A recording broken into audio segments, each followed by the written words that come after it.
Hello बच्चों। मैं उम्मीद करता हूं कि आप सब अच्छे होंगे, बहुत मजे में होंगे और 2025 की जेई मेंस एग्जाम के लिए तैयारी में अगर नहीं लगे होंगे तो इस वीडियो को देखने के बाद आप लग जाएंगे। और दोस्तों एक बात तो बताना भूल ही गए कि दोस्तों ये जो चैनल है, इस चैनल से अगर आपको कुछ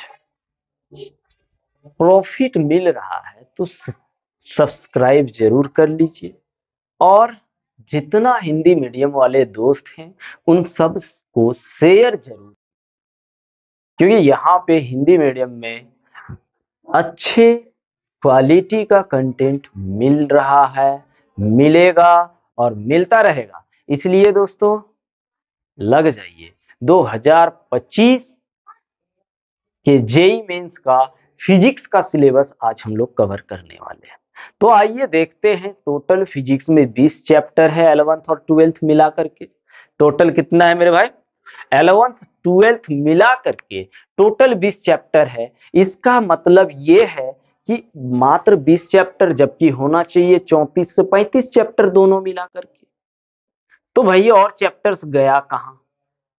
तो कौन कौन से चैप्टर हम लोगों को पढ़ना है और कौन कौन सा चैप्टर हम लोगों को नहीं पढ़ना है, उस चीज के बारे में एकदम बिल्कुल आसानी से समझने वाले हैं। आप लोग बिंदास रहिए, आप लोगों के लिए इधर है ना भाई, टेंशन क्या लेना, बस आप लोग तैयारी में लग जाइए एकदम बिंदास। तो आइए दोस्तों, अभी देख रहे हैं हम लोग सिलेबस फॉर जेई 2025 के लिए। कब? 2025 के लिए, वो भी जेई मेंस का दोस्तों। किसका? जेई मेन, जेई मेन के लिए। ठीक है, तो घबराना बिल्कुल है नहीं। तो आइए सबसे पहले देखते हैं यूनिट एंड मेजरमेंट, मात्रक और मापन। ये हम लोगों का जो चैप्टर है वो 11th के फिजिक्स से पहला चैप्टर है दोस्तों। यहां पे क्या है? यूनिट एंड मेजरमेंट, ये 11th से हम लोगों को कवर करना है। काइनामेटिक्स भी 11th से कवर करना है, यानी चैप्टर नंबर 2 की बात हो रही है। चैप्टर नंबर 2, वहीं से लॉ ऑफ मोशन यानी चैप्टर नंबर 3 करना है कवर। कहां से? क्लास 11th से। और उसके बाद वर्क, एनर्जी एंड पावर, ये भी हम लोगों को क्लास 11th से कवर करना है मेरे भाई। कहां से? क्लास 11th से, है ना। उसके बाद रोटेशनल मोशन, ये भी हम लोगों को क्लास 11th से कवर करना है। ग्रेविटेशन भी हम लोगों को क्लास 11th से कवर करना है। उसके बाद properties of solids and liquid, ये भी हम लोगों को क्लास 11th से कवर करना है मेरे भाई। कहां से? क्लास 11th से। कौन कौन से चैप्टर नहीं है वो भी बात करेंगे अभी हम लोग।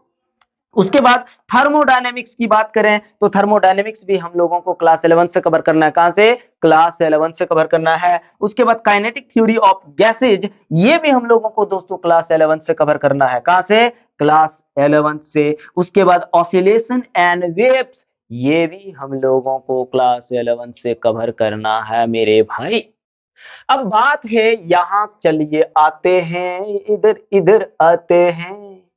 तो आ रहा है यहाँ पे इलेक्ट्रोस्टैटिक्स, यानी क्लास 12th का पहला चैप्टर हम लोगों को स्टडी करना है, कवर करना है। उसका कंसेप्चुअल भी जानना है। उसके बाद दोस्तों यानी कंसेप्ट वगैरह सारा चीज इसको क्लियर करना है, बहुत अच्छा से इस चीज को पढ़ना है मेरे भाई। उसके बाद करंट इलेक्ट्रिसिटी की बात करें तो करंट इलेक्ट्रिसिटी भी हम लोगों को क्लास 12 से है। मैग्नेटिक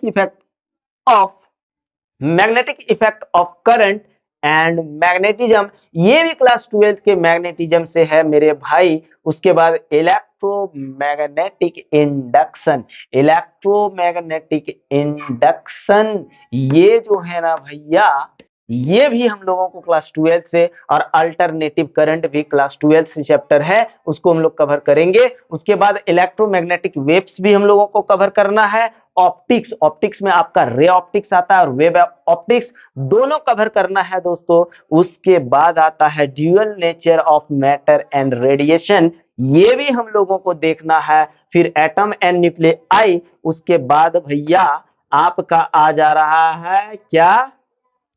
इलेक्ट्रॉनिक डिवाइस यानी कम्युनिकेशन वाला चैप्टर भी कवर करना है भाई। ये तो था, ये चैप्टर हम लोगों को पढ़ना है। क्या दोस्तों, ये चैप्टर्स हम लोगों को पढ़ना है।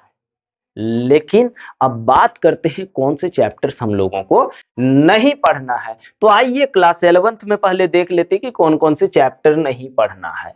इसमें से अगर क्लास 11th के फिजिक्स में देखो तो फिजिकल वर्ल्ड, क्या फिजिकल वर्ल्ड हम लोगों को नहीं पढ़ना है मेरे भाई। फिजिकल वर्ल्ड को हम लोग नहीं पढ़ेंगे। किसको? फिजिकल वर्ल्ड को। उसके बाद हम लोग आ जाते हैं रोटेशनल यानी घूर्णी गति पढ़ना है, वर्क एनर्जी भी पढ़ना है, लॉ ऑफ मोशन भी पढ़ना है। उसके बाद यहाँ पे आ जाइए ग्रेविटेशन भी पढ़ना है, properties of solids and liquid भी पढ़ना है, थर्मोडायनेमिक्स भी पढ़ना है, काइनेटिक थ्योरी ऑफ गैसेज पढ़ना है, ऑसिलेशंस एंड वेव्स पढ़ना है। इसमें एक लास्ट चैप्टर आता है, क्या क्या है चैप्टर का नाम याद नहीं है, पर लास्ट चैप्टर है जो है दोस्तों, वो हम लोगों को नहीं पढ़ना है। यहां से ये चैप्टर्स नहीं पढ़ने। अब आते हैं इसमें, इलेक्ट्रोस्टैटिक्स तो पढ़ना है, करंट इलेक्ट्रिसिटी पढ़ना है, मैग्नेटिक इफेक्ट और ऑफ करंट एंड मैग्नेटिज्म पढ़ना है। उसके बाद इसमें हम लोगों को एक नहीं पढ़ना है, गतिमान आवेश। क्या? गतिमान आवेश हम लोगों को नहीं पढ़ना है दोस्तों। उसके बाद इलेक्ट्रोमैग्नेटिक इंडक्शन पढ़ना है, इलेक्ट्रोमैग्नेटिक इंडक्शन पढ़ना है, अल्टरनेटिंग करंट पढ़ना है, इलेक्ट्रोमैग्नेटिक वेव्स पढ़ना है, ऑप्टिक्स पढ़ना है, dual nature of matter and radiation पढ़ना है। उसके बाद देखिए छोटा छोटा चैप्टर्स में से टॉपिक को निकाला गया, हम बताते रहे आप लोगों को, चैप्टर में से टॉपिक निकाला गया है, लेकिन आपको क्लास 12th बोर्ड भी लेके चलना है, इसलिए थोड़ा सा उन टॉपिक्स को भी पढ़ लेंगे। क्या है ना दोस्तों, उन टॉपिक्स को इस बोर्ड में कवर नहीं कर पा रहे थे, इसलिए जो जो टॉपिक्स हटाया गया है उन टॉपिक्स को तो नहीं लिए हुए हैं। लेकिन एक बात दोस्तों, अगर डिजिटल बोर्ड होता तो जरूर वो सब भी कर देते, पर इतना समझ लीजिए छोटा छोटा टॉपिक्स छोड़ा गया है, पर आप उसको भी कवर कर लीजिए। अगर जानकारी रहेगा तो कुछ भी हो सकता है मेरे भाई, आप एडवांस लेवल में भी कुछ कर सकते हैं, इसलिए जानकारी हासिल करो, है ना, उसमें कुछ मत करो दोस्तों। उसके बाद हम लोगों को 12th में ये सब पढ़ना है, 12th में ये सब पढ़ना है, यानी 12th में कहा जाए तो केवल टॉपिक्स को हटाया गया है, चैप्टर्स सारा है, चैप्टर्स सारा है दोस्तों। केवल टॉपिक्स, छोटा छोटा टॉपिक्स अगर एक दो हटाया गया तो वो अलग बात है, पर चैप्टर्स सारा है। और एक बात बता दे रहे हैं दोस्तों, एकदम दिल खोल के लग जाइए और तैयारी करना स्टार्ट करिए, और 2025 में ही एग्जाम कंप्लीट, खल्लास करिए, खल्लास। तो चलिए एक बात फिर से बोल रहे हैं दोस्तों, अगर आपके अंदर सिलेबस का ज्ञान नहीं है, सिलेबस आपको पता नहीं, तो आप क्या पढ़ेंगे, इसलिए सिलेबस जरूरी है। इस चीज का स्क्रीनशॉट ले लीजिए और एकदम फटाक से चिपका दीजिए अपने स्टडी रूम में और पढ़ना शुरू कर दीजिए। चलिए स्क्रीनशॉट ले लीजिए।